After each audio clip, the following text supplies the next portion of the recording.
హిందువుల ఐకమత్యమే శ్రీరామ రక్ష ఈ దేశానికి. ఒకటే ఒక మాటలో చెప్పాలంటే ఆ దేవుడిచ్చిన ప్రపంచానికి మానవత్వానికి ఇచ్చిన వరం హిందుత్వం.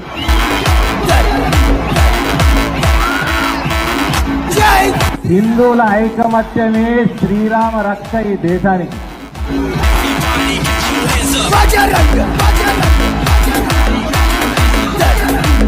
ఈ దేశానికి హిందూ మతానికి ప్రతి ఒక్క హిందూ సోదర సోదరి మనకి అత్యంత పెద్ద దుష్మనోడంటే అది కాంగ్రెస్ పార్టీ. వాళ్ళు నేర్పించిన విద్యనే ఇది కేసీఆర్ చేసేది. హిందువుల్ని కులాల వారిగా విభజిస్తారు, ముస్లింల ఓట్ల కోసం పాకులాడతారు.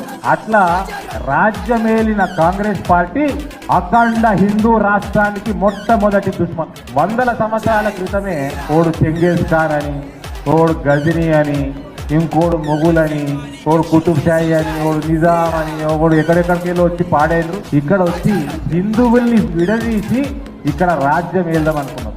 గజనీలు చెంగేజ్ ఖాన్ తోటి సాధ్యం కాలే.